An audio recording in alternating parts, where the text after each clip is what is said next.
2021년 2월 8일 큐티 말씀입니다. 디모데전서 6장 17절로 21절입니다.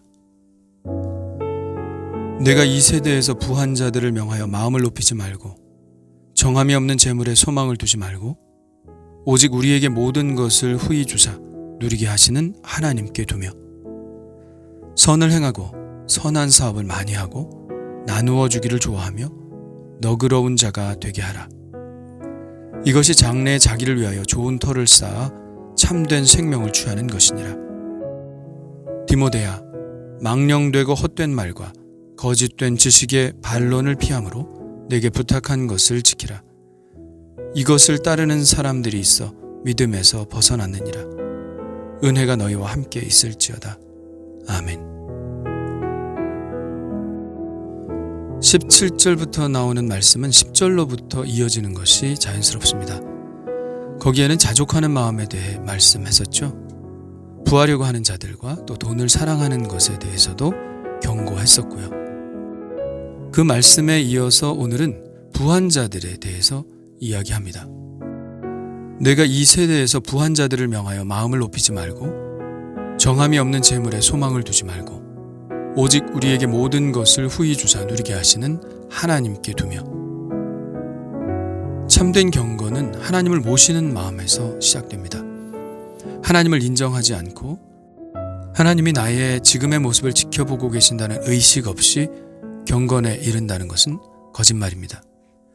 그러므로 경건을 한마디로 표현하자면 코람데오, 즉 하나님 앞에서입니다. 이것은 또한 하나님 외에 그 어떤 것도 자신에게 큰 의미가 되지 못한다는 말입니다. 그 어떤 것도 하나님보다 앞서는 것, 하나님보다 먼저 고려해야 할 것이 없다는 말이죠. 하나님이 우리의 모든 삶의 우선순위가 된다는 것이죠. 거기에서 출발하는 사람만이 경건할 수 있는 사람입니다. 그런데 부하려고 하는 자들이나 돈을 사랑하는 자들, 탐욕에 눈이 어두운 자들은 그 사람이 아무리 예배에 참여하고 하나님을 믿는다고 해도 경건에 이를 수 없는 것은 그것들이 그들의 우선순위가 되기 때문입니다. 그것들이 그의 참된 소망이 되기 때문이죠. 부한 자들이 빠지기 쉬운 함정이 바로 그것입니다. 재물이 있는 곳에 마음이 있다고 하였는데요. 그 마음에 하나님이 계신 것이 아니라 재물이 있으면 그 사람은 그 재물로 인하여 마음이 높아질 수밖에 없습니다. 여기서 마음이 높아진다는 것은 마음이 가난해진다는 것과는 완전히 다른 것이죠. 마음이 가난한 자들은 천국을 소유하는 복을 누릴 수 있지만 마음이 부유해서 자기 마음을 높이는 자들에게는 천국은 없습니다. 오직 재물만 그 마음에 있을 뿐이죠. 아무리 부유해도 그 마음이 재물에 소망을 두는 것이 아니라 선한 청지기처럼 하나님이 그 마음에 있다면 그 사람은 경건에 이를 수 있겠죠. 사도행전에 나오는 고넬료와 같은 사람은 바로 그런 사람이었습니다. 그는 로마의 백부장이었고 부자였지만 경건한 사람이었습니다. 그에 대해 이렇게 말합니다. 그가 경건하여 온 집안과 더불어 하나님을 경외하며 백성을 많이 구제하고 하나님께 항상 기도하더니. 그는 경건한 사람이었습니다. 그의 경건이 어떻게 나타났나요? 구제와 또 하나님께 항상 기도하는 것으로 나타났습니다. 그리고 하나님은 그의 경건을 참인 것으로 받으셨죠. 천사가 그에게 말했습니다.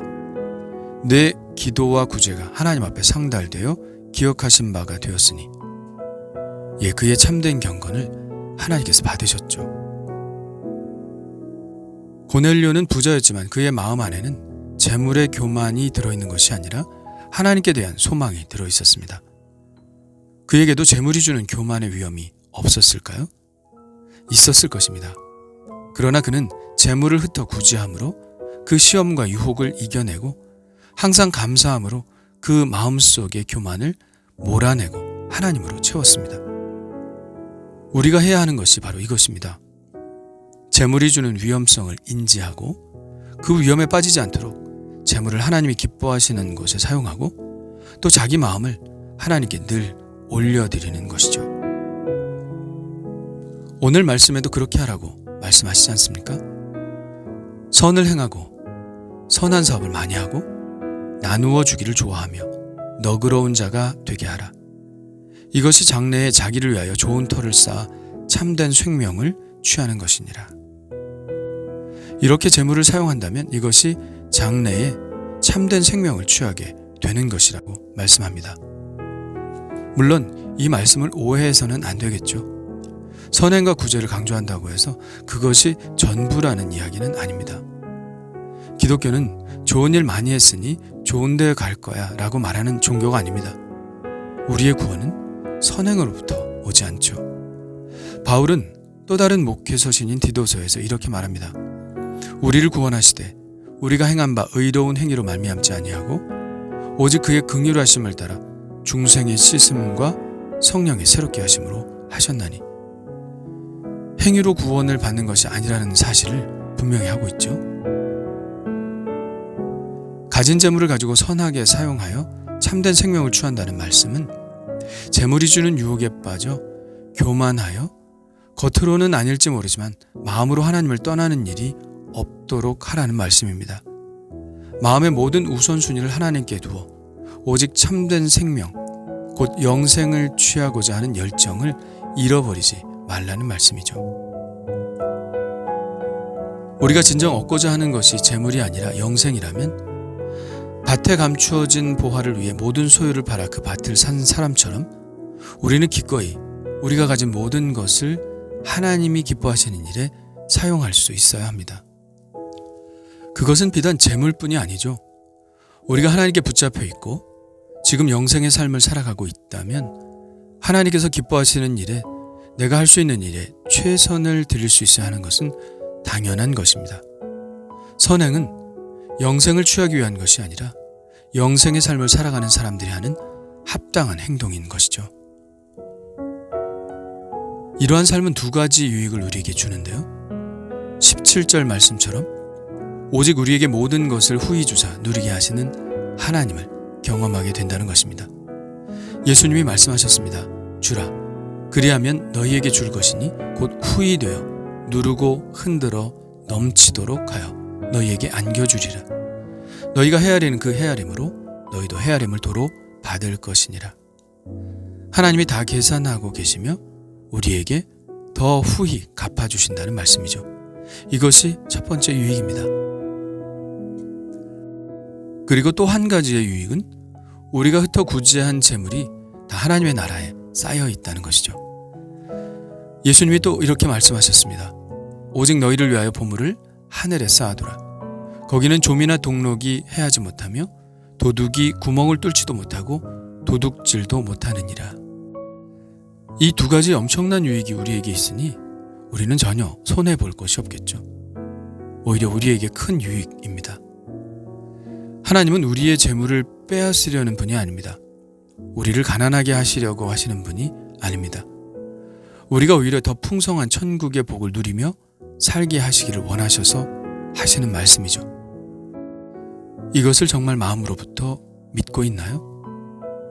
정말 믿는다면 그것이 바로 믿음입니다. 주님 감사합니다. 재물이 없으므로 스스로를 비참하게 여기지 않게 하시고 재물이 많음으로 스스로를 높이지 않게 하여 주옵소서. 비록 작은 것이라도 하나님이 원하시는 일에 사용하도록 내어드릴 수 있는 믿음을 주시고 그렇게 저의 삶의 우선순위를 오직 하나님께 두게 하여 주옵소서. 돈이 최고인 사회에서 살고 있습니다. 세상 사람들처럼 그것을 숭배하지 않게 하시고 오직 하나님만 저의 마음에 모시게 하옵소서. 재물이 경건에 방해가 되지 않게 하시고 재물을 선하게 사용함으로 오히려 그것이 저의 경건이 되게 하여 주옵소서. 예수님의 이름으로 기도합니다. 아멘.